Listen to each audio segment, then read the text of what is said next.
quwwata illa billahi al-ali al-azim. In our heart, we have to feel the azmat of Allah subhanahu wa ta'ala. I'll give you from the Quran Karim a very good way to understand this. Allah Ta'ala says in the Quran, Man khashiya ar-Rahmana bil ghaib. Man khashiya. That when the person, they fear ar-Rahman bil ghaib, when they're alone. What does it mean? Let me go backwards. Bil ghaib. There's no such thing as alone. When you are alone, it means you are one-on-one with Allah. That's what it means to be alone. Huwa ma'akum aynama kuntum. Allah Ta'ala says in the Quran that He is with you wherever you are. You are alone means from makhluk, from khalq, from creation. You're not alone. And what would happen to the mu'mineen when they were alone? When they were alone, compared to the people today, the true mu'mineen, khashi'een, when they were alone, they felt the fear of Allah subhanahu wa ta'ala. Look at the name Allah Ta'ala picked. Man khashiya, man whosoever khashiya feels reverential awe and fear. What? Did Allah say man khashiya al-azim, man khashiya al-akbar? He said man khashiya ar-Rahman. Ya Allah, if I think of you as ar-Rahman, the being of limitless absolute mercy, when I'm alone, and thinking of you as ar-Rahman, as the being of absolute mercy, puts me in the feeling of me of khashiya, of fear, then imagine how much fear I would feel if I remembered you as Al-Azim and Al-Akbar and Al-A'la. Because this is a myth that, if you think Allah ought to be merciful or forgive you for your sins, you won't feel His majesty. Man khashiya rahmana bil ghaib. Allahu Akbar kabira.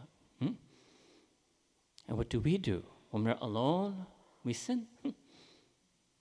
Today, people, when they're alone, they draw the curtain, they lock the door, so no creation can see them. Yes, you can close all the doors and windows through which creation can see you. You will never be able to prevent Allahul Alim al-Khabir al-Basir from being able to see you. So look, what do you do when you're alone? Not when you're sitting and giving a bayan to people on the mimbar and the masjid. Who I am is who I am when I'm alone. You will never know that. Who I am is who I am when I'm alone. I'm in front of you. You can call me Shaykh, Maulana, whatever you want. Man khashiya rahmana bil ghaib. Allahu Akbar. So now you fix your alone time. Yes, you need me time with yourself. You need me time with Allah. For what happened to that? This is me time with Allah. فَإِذَا فَرَغْتَ فَانْصَبْ وَإِلَىٰ رَبِّكَ فَارْغَبْ. You see the connections now? When you are free, fansab, become firm and steadfast, because the distractions of the world will try to attract you, entice you in their direction. وَإِلَىٰ رَبِّكَ فَارْغَبْ, and turn towards your Rabb in the feeling of longing and yearning while remembering His might and majesty. Let me ask the young men, even the old men. I ask anybody if you can answer me this question. You will raise your hand if you have an answer, but think before answering. Here, now, men dig for you. So in ruku, we say Subhana Rabbil Azim. In sujood, we say Subhana Rabbil A'la. Have you ever researched this, studied this, or asked anyone this question? That why do we use the name Al-Azim in ruku and the name Al-A'la in sujood? Let me explain another way to you. Maybe the younger people can understand. Allah Ta'ala said in Quran Kareem, Lillahi al-asma'ul husna fad'uhu biha. To Allah Ta'ala belong the infinitely beautiful names. Make dua to Him using those names. Those names have meanings. Those names have feelings. If you don't know the difference between Al-Azim and Al-A'la, how can you and I become Abdul Azim and Abdul A'la? Okay, let me try a different approach. Can you taste the difference between chocolate and strawberry ice cream? You could tell. If I blindfold you, I'll give you chocolate ice cream. Would you be able to tell the difference? Do you know the different taste of saying Subhana Rabbil Azim in ruku versus the taste, dhawq, this taste of saying Subhana Rabbil A'la in sujood? You know the taste of the different flavors of ice cream. You don't know the taste of the different positions of salah. And I say, I've given this example many times. Up till now, I'm 50 years old, solar, 51, 52 Hijri. Never in my life has anybody themselves come and asked me this question. So why do we say Al-Azim in ruku and why do we say Al-A'la in sujood? Should I answer the question for you? The ulama have explained, these are the things, these are the beautiful things in those huge books of tafsir and those huge books of hadith. What do you think is going on in those books? Beautiful things like this. I will give you one sampling of that, right? One reason the ulama give is that when you go into ruku, what's happened, that would be a long, that talk is I think on the site, so I have a whole talk on the feelings of Surah Fatiha. It's not just the meanings, the feelings of Surah Fatiha. Why do you say Iyaka na'budu wa Iyaka nasta'in? What are you supposed to feel? What is the transition in the feelings? There's the wordings of Quran, there's the meanings of Quran, and there's the feelings of Quran. You have to go all the way. After the feelings of Fatiha overwhelm you, you're supposed to feel like physically bowing to the azmat, to the majesty of Allah subhanahu wa ta'ala. So when you say Subhana Rabbil Azim, you're saying Subhan. So in simple English means, Subhan means wondrous, amazing, perfect, immaculate, free from any possibility, fancy English, immaculate, free from any possibility of defect, pristine. Simple English, amazing. Rabbi, my Rabb. He was Rabbil Alameen. Alhamdulillahi Rabbil Alameen. That's how you started. You hit Ruku, Rabbi, he's my Rabb. Allah, this is the journey of the heart that takes place in Salah. You start by saying that Allah has taught us this for reasons. He's mine. Rabbi, Subhana Rabbi Al-Azim. There's a taste, maze, zawq. It's a feeling. When you go into sujood, what happens? In sujood, you're prostrating, you're trying to lower yourself as much as you can. Once your forehead hits the ground, you can't lower yourself further, so you exalt Allah subhanahu wa ta'ala, therefore you say Al-A'la.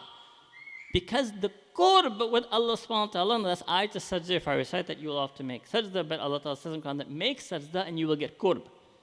So the qurb, the nearness you feel is by expressing the intimate, maximal nearness. This is also an hadith that you feel is in sujood. The intimate maximum nearness you feel is because you express the maximum transcendence. And that is symbolic by going into sujood, lowering yourself as much as you can. You can't lower yourself further, so you remember Allah Ta'ala in name of that attribute of His which exalts Him the highest. Al-A'la.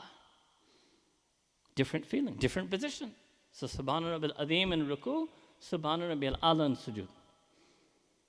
This is one of those nuggets that are in those books that you people don't read. Yeah. Huh? There's a reason why people used to lovingly hand copy the manuscripts of these ulama, because there's things in them. There's gems and jewels like this in those works. Subhana Rabbi al-Azim, Subhana Rabbi al-A'la. Rabbi, he's my Rabb. Even if you want to fix your salah, just fix one letter. Ulama used to say, fix one harf of salah, fix the ya. Ya is for possession. Rabbi, my Rabb. Just feel the ya. If you cannot feel anything else in salah, feel that one letter. Allahu Akbar. Azmat of Allah subhanahu wa ta'ala. Allah Ta'ala's might and majesty is not something to scare you. It's not something to make you distant. It makes you more intimate, more close, more near. It's a beautiful thing, this majesty of Allah subhanahu wa ta'ala. It's a mistake that people think that Allah's majesty makes me feel distant, but His mercy makes me feel close. Everything about Allah Ta'ala makes you close. So when you have in your heart the feeling of the majesty and might of Allah subhanahu wa ta'ala, Al-Azim, Al-A'la, Al-Akbar, that helps a person with istiqamah, that helps a person stay away from sin, foul behavior, vices, and keeps them steadfast on good deeds. You need feelings to work in this deen. The feelings are the petrol, the gas that goes in the engine. 2 obstacles to istiqamah were heedlessness and hopelessness. First feeling for istiqamah required is the majesty of Allah subhanahu wa ta'ala. Second is love. Third is fear. Love for Allah subhanahu wa ta'ala. Allah subhanahu wa ta'ala said in Quran al-Kareem, وَالَّذِينَ آمَنُوا أَشَدُّ حُبًّا لِلَّهِ. You will find often in Quran, Allah subhanahu wa ta'ala says, Ya ayyuhalladhina amanu. Here there's no ya, there's no harf nida as we say. He's not invoking. It's just a definitive statement. Walladhina amanu. Who are those who believe?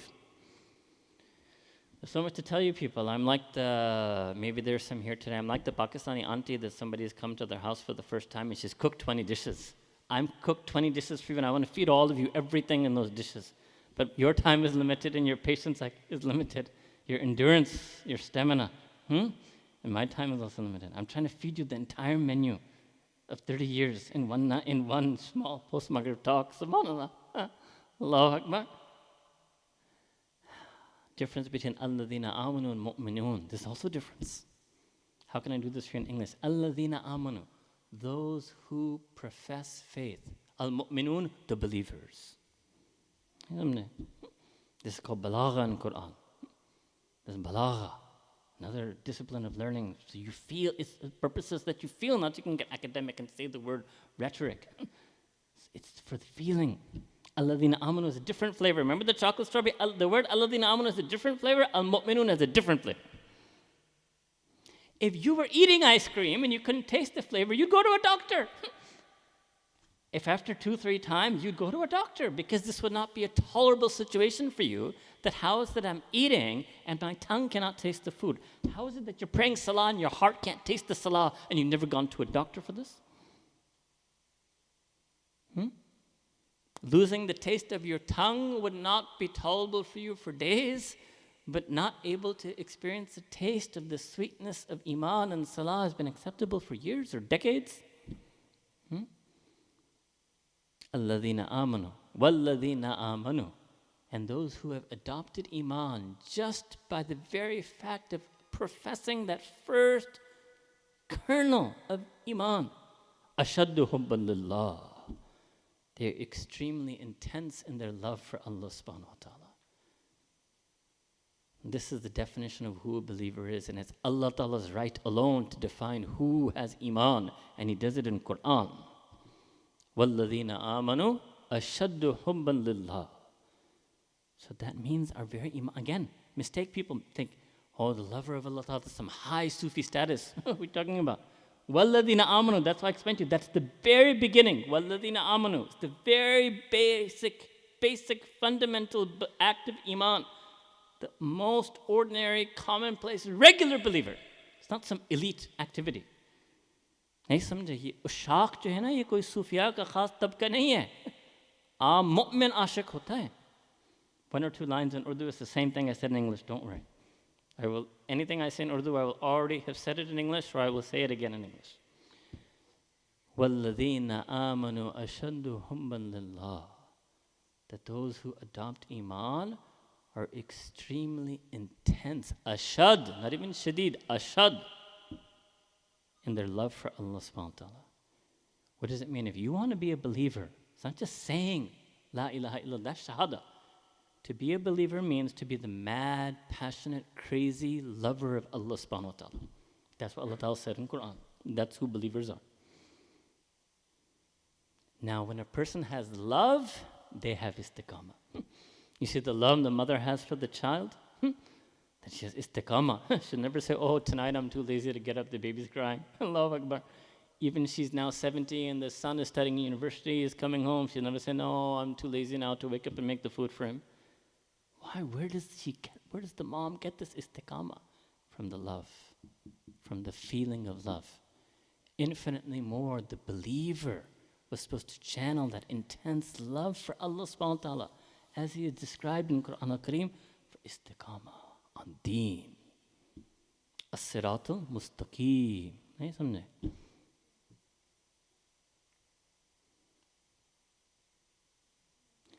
Third feeling. First was each of these is the whole topic in itself. I have 1.5 hour bayan just on azmat of Allah. I have 1.5 hour bayan, alhamdulillah, just on love for Allah subhanahu wa ta'ala. Even giving you the free samples. Allahu Akbar. Third feeling. Fear of Allah subhanahu wa ta'ala. The fear of Allah. This is what you see. All of you have seen these clips of the people, and this is what the non-Muslims are shocked at. They see the people of Gaza expressing their love for Allah subhanahu wa ta'ala while standing in the middle of ruins. If they can feel the feeling of love for Allah subhanahu wa ta'ala while standing in the rubble of their house, holding the corpse of their child, you and me cannot feel the love for Allah subhanahu wa ta'ala sitting in our comfortable home, sleeping next to our child? Our hearts have gone cold.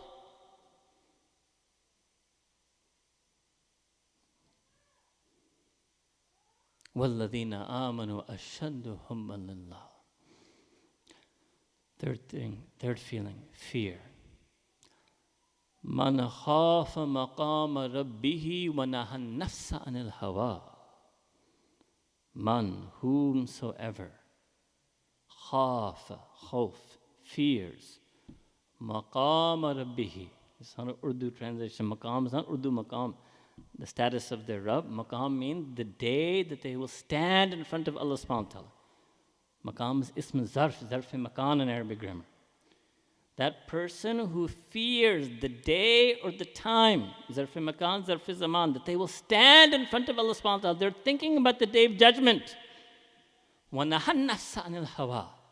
And because of that, because they remember that day of judgment, they remember there will be a time and place where they stand in front of Allah, نَهَى النَّفْسَ عَنِ الْهَوَىٰ. They prevent themselves from falling into their whims and desires and fancies. So what's the feeling here? It's a feeling of fear. Imam al-Ghazali explained beautifully that the fear of Allah subhanahu wa ta'ala is not the way you fear a snake and a scorpion. It's a fear born out of love. Because the greatest fear every lover has is they won't be the beloved of their beloved. I'll explain to you in Urdu. आशिक का सबसे बड़ा गम डर कि वो अपना महबूब का महबूब ना बने. This is the greatest fear. So it's a fear born out of love and a fear born out of the azmat, the majesty of Allah subhanahu wa ta'ala. That my Allah ta'ala is so wonderful, so amazing, so merciful, so beautiful, so perfect. What a tragedy it would be if I let myself become distant from Him.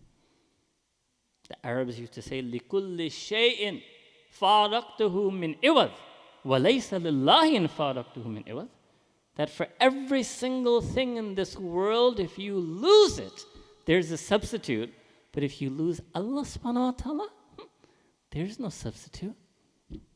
So that unique, priceless relationship, where from Allah subhanahu wa ta'ala is what? Love. Allah ta'ala says in the Quran, يُحِبُّهُمْ وَيُحِبُّونَهُ. First He said يُحِبُّهُمْ, which means He, Allah, loves them. Then He said وَيُحِبُّونَهُ, and they love Him. First He already said He loves them. There's another misunderstanding. People think being the mahbub, the beloved of Allah ta'ala, some high Sufi stage. It's the beginning. It's the beginning. Allahu waliyul ladhina amanu. Allah ta'ala says in the Quran that Allah is the wali of just plain old alladhina amanu. Allah is the loving, protecting friend of the alladhina amanu. Love that being back who already loves you. That's love in Islam for Allah subhanahu wa ta'ala. And when you love Allah subhanahu wa ta'ala, you will have istiqamah. Two obstacles for istiqamah, hopelessness and heedlessness. Three feelings for istiqamah: majesty, azmat, love for Allah subhanahu wa ta'ala, mahabba, and fear of Allah subhanahu wa ta'ala, khawf and khashiyah. You need these things. You need to protect yourselves from the obstacles of istiqamah. You need the feelings for istiqamah, and then you can do the actions. Now the actions are very simple. Maybe I will just say the words to you. Quran, Salah, and Dua. Many, many actions. But if you've ever wondered why I'm not able to regularly recite Quran al-Kareem, or regularly, systematically try to understand the meanings of Quran al-Kareem, or why I'm not able to get practical guidance and relevance and change in my life and heart and feelings because of Quran al-Kareem, it's because you need to do the preparatory work. You need to get out of the heedlessness and hopelessness. You have to have the majesty and love and fear of Allah subhanahu wa ta'ala, and then the actions will fly. Then the actions become transformative. But without that, the actions sometimes can be just ritual. Alhamdulillah, still a blessing from Allah subhanahu wa ta'ala that at least we do them, so we don't have the sin of missing the fara'id, but they're not changing, they're not life transforming, life changing. Quran. Number one, tilawat to Quran, recitation of Quran. You should see the Quran. Preferably, you could use mobile phone as and when needed. Only when needed. Otherwise, the asl, the substitute is the mobile. The asl is Musaf Quran, a tangible, physical copy. So you touch, you see, your tongue, you recite, and you hear your recitation. All your senses are involved in tilawat Quran, the recitation of Quran. The Arab-speaking Sahaba asked the Arab-speaking Sayyidina Rasulullah sallallahu alaihi wasallam that do we get 10 rewards? He said, you get 10 rewards for every letter. They said, what about Alif Lam Mim? He said, even Alif Lam Mim. Means even if you don't understand, you cannot read Quran in Urdu, because Urdu in English, translation is not Kalamullah. Kalamullah is only the original Arabic Quran al-Kareem. Yes, you should study translation with a qualified commentator, a qualified scholar, if you don't know Arabic, so you get the meanings, so you can be guided by the meanings. But the wordings, remember Quran is 3 things: wordings, meanings, and feelings. Wordings is only Arabic.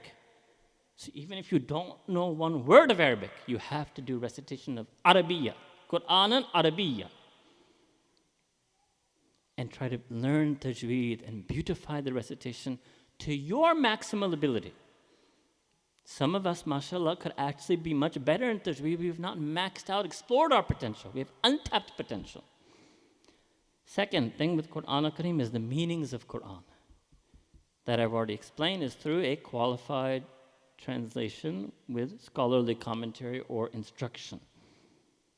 And you don't have to take the big bite and try to do the entire Quran al-Kareem. You can go thematically, you can go topic-wise, you can start with the smaller surahs, start with the surahs that you recite, that you know and you actually lose in your own salah. Why not start with them? Third is the feelings of Quran.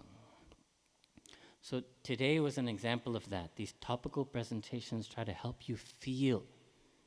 If you remember some of those verses I recited for you in Arabic, فَاسْتَقِمْ كَمَا أُمِرْتَ وَمَنْ تَابَ مَعَكَ وَالَّذِينَ آمَنُوا وَأَشَدُّ حُبًّا لِلَّهِ. The purpose of that explanation on those verses was that you get the feelings being described. The words aren't enough. Maybe to give you the simplest example, in Surah Al-Fatiha, I'll just do the first line for you. Alhamdulillahi Rabbil Alameen. At that moment, your heart, it's not just to recite the words. It's not just to know the meanings. All of you know, I think all of you would probably, mashallah, know the meanings to that. Maybe you know the most simple, basic English phrase, right? All praises to God, Lord of the worlds. Fine, no problem. There's more to it, but let's just say you know that. It's a feeling. Do you feel the feeling of hamd? Is your heart overflowing with hamd, with praise of Allah subhanahu wa ta'ala? Now for Nabi Kareem sallallahu alayhi wa sallam, the heart had the hamd first. He's Ahmed Muhammad, and he sallallahu alayhi wa sallam, and he was expressing the words. Some of us might have to do reverse engineering. We take the text, the wording, we study the meaning, and we reverse engineer that to get the feeling. When you say the words, إِيَّاكَ نَعْبُدُ وَإِيَّاكَ نَسْتَعِينُ, are you really saying with your heart that Allah, to you alone I worship and you alone I turn? It's the feeling. So I think this will enough, you will understand that there's a third thing called the feelings. Quran. Another whole lecture on this topic. Salah. I've done a little bit of salah for you. I'll move on. This multi-hour workshop on this. Salah. How to feel the feelings of salah. The last thing I will do for you tonight, dua. Dua. You must make dua, now back to the topic, to make dua to Allah Ta'ala for istiqamah. Many times if a person comes to me and says, I'm struggling with ABC, I say, okay, fine. How many times have you made dua? You made dua to Allah subhanahu wa ta'ala that He grant you from His power. You don't have the power to have istiqamah on ABC. How many times have you made dua to Him? So, no, Shaykh, I was coming to you for advice. Allahu Akbar. You have to, if you want it, you have to pray for it. That's the sign that you want it. I've never met somebody who's come to me and said, I made dua to Allah Ta'ala after every Fard Salah and every Ramadan and every Umrah that I become regular in Fajr, and Shaykh, it didn't happen. Never can anybody say that to me. You have to make dua to Allah subhanahu wa ta'ala. Because the reality is istiqamah is not within our ability. خُلَقَ الْإِنسَانُ ضَعِيفًا. We're weak. It's from the tawfiq. It's called tawfiq, from the fadl, from the inayah. It's from the granted success and ability from Allah subhanahu wa ta'ala He gives you to His generous bounty. This is what it means. He's Al-Kareem. Al-Kareem is the being who bestows to a person who is unworthy. One is worthy, right? Like if I work and I get the wages, that's the person who gives me the wages, not Kareem. That's a transactional thing. I earned it. There's nothing we can earn. We have not earned Iman. We have not earned our Islam. We have not earned the right to be in the masjid. We have not earned the right to talk to Allah Ta'ala inside Salah. Everything we do in deen is only from the karam and fazl of Allah subhanahu wa ta'ala. So and you should talk to Allah subhanahu wa ta'ala like this. Say, Ya Allah, you gave me Iman without me being worthy of it. You gave me Islam without being worthy of it. Ya Allah, give me Salatul Fajr without, even though I'm not worthy of it. Ya Allah, let me lower my gaze once and for all. Let me control my anger. Whatever it is, it's for some people's character issues, it's behavioral issues, it's interpersonal issues. Dua. That's why I said in the Jummah khutbah, how regularly are we in our dua for the Ahlul Gaza? I'm just sharing with you personally, I learned some new duas. I do not claim I'm a hafiz of all the du'as in the Quran and Sunnah. But I sat down and said, look, I need to find the du'as. More du'as. I want to learn new du'as. And I want to be a sadaqah jariyah for the Ahl Gaza. Because I did this because of them. So inshallah, my understanding is that they will get the reward. Like I told you in Jummah, that young man started praying tahajjud. And inshallah, all of the people of Gaza on the Day of Judgment will get the sawab of that person's praying tahajjud because he did it because of them and he did it for them. Connect yourself in this moment that we're living in. Make something from this tragedy. In every situation of evil, Allah subhanahu wa ta'ala puts a path to good. That path is hard to find. It can be hard to travel. But if we don't find and travel the path and find the good, there'll be nothing than the evil. The evil will surround you. The evil of what is happening is going to overwhelm you, will depress you, will oppress you, will crush you. But you have to let go of that evil and find the khair, find the hidayah, the guidance Allah subhanahu wa ta'ala has put, find the rahmah, the mercy Allah ta'ala is showering. Use it, and the khair is in you. Find a khair and a strength and a nur and a greater taqwa and istiqamah in you.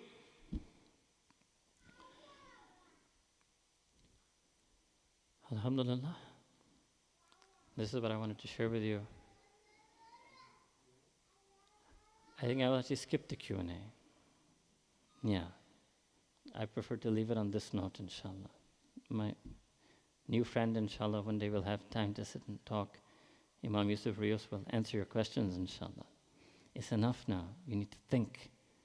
The only question is, I want you to ask yourself what you can do about heedlessness, what you can do about your hopelessness, how you can increase your feeling of the majesty of Allah Ta'ala, how you can increase your feeling of the love for Allah Subhanahu wa Ta'ala, how you can increase your fear of Allah Subhanahu wa Ta'ala, how you can improve your recitation and understanding and feeling of Quran, how you can improve your awareness and remembrance of Allah Ta'ala and your regularity in your salah, and how you can improve your dua to Allah Subhanahu wa Ta'ala. It's about you.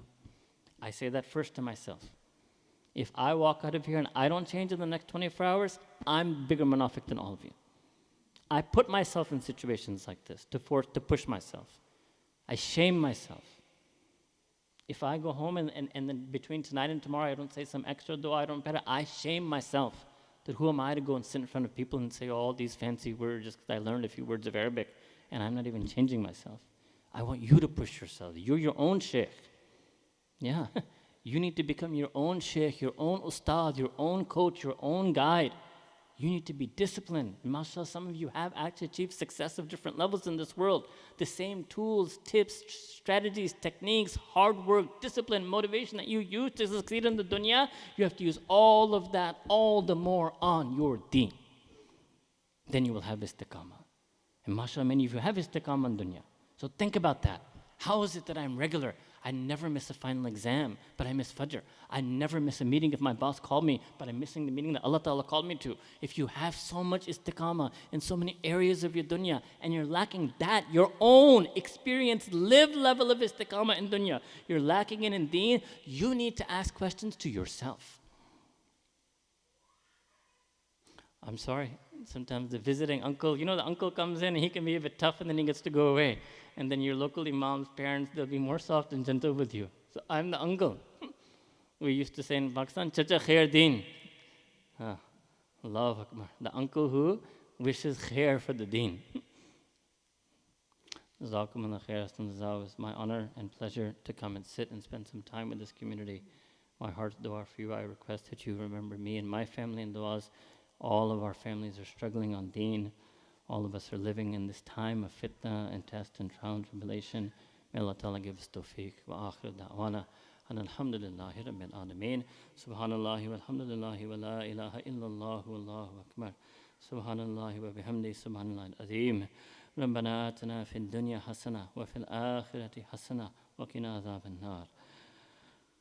ربنا لا تزغ قلوبنا بعد إذ هديتنا وهب لنا من لدنك رحمة إنك أنت الوهاب. رب اغفر وارحم وأنت خير الراحمين.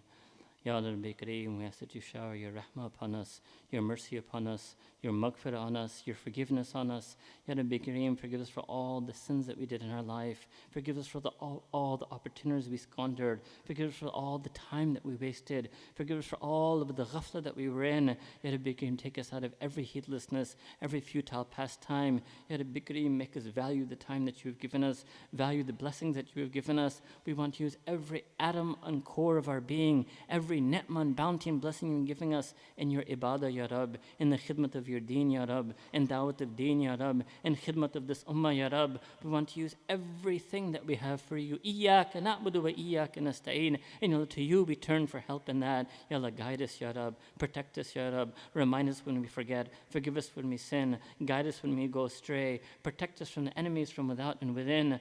Ya Rabbi Kareem, we ask that you increase us in our love for you, love for deen of Islam, love for Nabi Kareem sallallahu alayhi wasallam, love for Quran al-Kareem, love for Sharia, love for the Sahaba, love for all of the Siddiqeen and Salihin, love for all of our fellow mu'mineen. Ya Rabbi Kareem, let the deen be the most dear thing to our heart, the more precious thing in our lives. And Ya Rabbi Kareem, let sin be the most despicable thing to our heart and the most distant things in our lives. Ya Rabbi Kareem, increase us in our azmat and our feeling of majesty and respect towards you. Increase us in our fear of you, our fear of breaking your command, a fear of going against the precepts of deen. Ya Rabbi Kareem, we ask that you ignite our hearts with the flame of passion for love for you. Make us amongst your true lovers, Ya Rab. Ashaddu humban lillah, Ya Rabbi Kareem. Ya Allah, we ask that you increase us in our recitation of Quran, understanding of Quran, feeling of Quran. Make us regular and steadfast in salah. Let us focus upon you in our salah. Let our salah transform and melt our hearts, Ya Rabbi Kareem. Ya Allah, increase us in our du'as. Let us turn to you in times of need and in times of want, but also in times of comfort and in times of luxury. Ya Rabbi Kareem, let us turn to your ilanan wa sirran, ilaniyatan wa sirran, Ya Allah, through the spoken word and through the silent pleas of the heart. Ya Rabbi Kareem, we turn to you in this blessed night of this blessed masjid, Ya Rabbi Kareem, seeking refuge in your home, Ya Rab, and we make dua for the Ahlul Gaza, for the Ahlul Philistine, for the Ahlul Sudan. Ya Rabbi Kareem, we ask that you protect them from their enemies, rescue them from their oppressors, make rise forth again from this ummah those, Ya Rab, who will wage the just cause and repel the zulm of the zalimeen and will rescue the Muslimin. Ya Allah, Ya Rabbi Kareem. Ya Allah, we ask that you forgive us for all of our shortcomings. We ask that you honor and accept all the du'as and silent pleas of all those who are present, accept all of their pious du'as, fulfill all of their secret needs. Ya Rabbi Kareem, protect us from being overwhelmed by hopelessness, overwhelmed by sadness, crippled by grief. Let us draw from their strength and become strong in our iman and steadfast on deen. Ya Rabbi Kareem, Kareem, grant us istiqamah, Ya Rabbi Kareem. Grant us istiqamah on deen, istiqamah on Quran, istiqamah on the sunnah, istiqamah on the sharia, istiqamah on good practice and manners and adab and akhlaq, istiqamah in our relationships, Ya Rabbi Kareem. Ya Allah, we ask that you shower your rahmah upon us and all the mu'mineen. Wa sallallahu ta'ala ala habibihi Sayyidina Muhammad wa ala alihi wa sahbihi ajma'een. Bi rahmatika ya arhamar rahimin. Amen.